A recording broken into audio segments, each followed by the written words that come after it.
Hi everyone, this is Dr. Mike, host of the free iTunes podcast, Psychiatric Secrets Revealed with Dr. Mike, and today we're doing a review on the Sony A58 camera.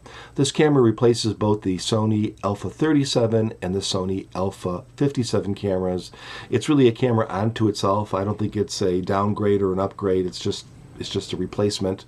It does have some features even that the Sony A57 doesn't have. For instance, it has a 20 megapixel CMOS sensor. According to DP Review, it sounds like the processor has been tweaked a little bit. And in addition, you now have an OLED viewfinder as opposed to an LCD viewfinder. That's going to give you blacker blacks and better contrast. The screen has been downgraded a little bit from the 57. It's now 2.7 inches and about a 500,000 pixels as opposed to 3 inches and about 1,000,000 pixels, but it's still quite readable. Like a camera of this type, it's mostly plastic, including the lens mount, which is a first for a DSLR type camera. Again, this is not really a DSLR. It uses a translucent mirror, so it's a variation on a DSLR, but not quite one. But it functions just like one. The usable ISO range is, I would say, between 3200 and 6400. Certainly I've taken many shots at 3200, which I think are perfectly fine, and I've taken a number of shots at 6400 that looked pretty good too. I'll show you samples of both of those at the end of this presentation. The video, there's a variety of different video options that you have. The highest resolution that you're going to get out of this camera is a 1080i, not P, so that's a little bit of a downgrade from the 57, as is the burst mode, which is also a bit slower. But don't forget, we now have 20 megapixels of data they were trying to push through this camera, so things are going to be a bit slower. I found that the autofocus speed to be quite good. I've heard some reports that it was slow. Mine was not slow at all. Seems to lock on very well. There's 15 focusing sensors, including 3 cross types on this camera, and work just fine. And you can adjust those sensors any way you want, from selecting zones to picking a center focus and the usual things that you would expect.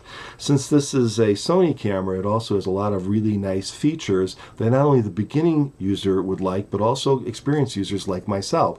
So it has an auto mode, which will actually select the type of scene. Is it a sports scene or is it a portrait, that sort of thing.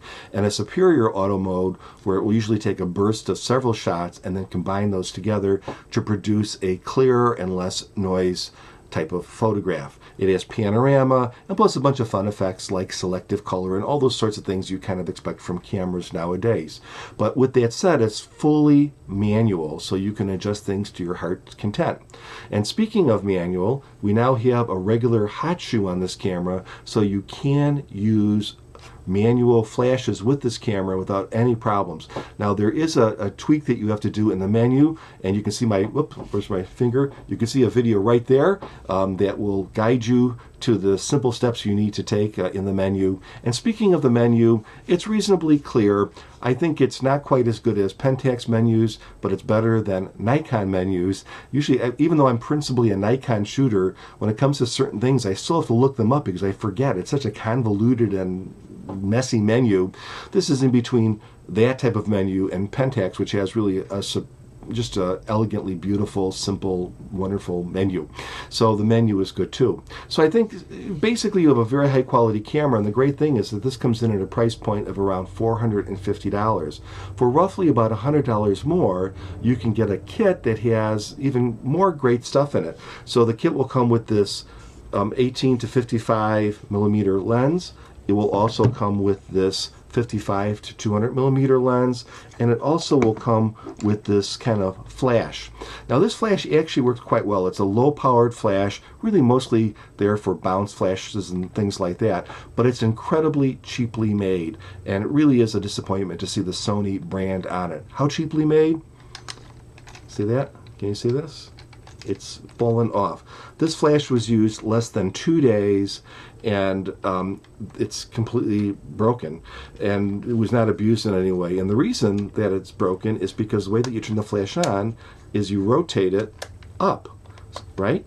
So this piece here was just pushed into the other piece a few millimeters, so that's the stress point of the flash, and you're constantly doing this back and forth. So is it any surprise that this would break? it's just kind of a very poorly designed product, and I really would have expected more for Sony. All that probably took was a little bit of glue or maybe a little washer or something in there to reinforce it, and now this $140 flash is basically garbage.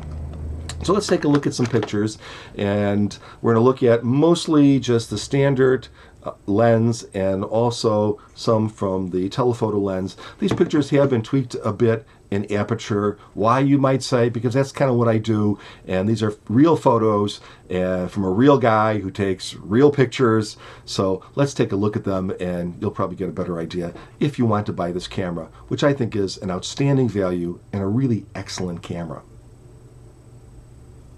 Oh, and by the way, if you get some time, please give my podcast a listen.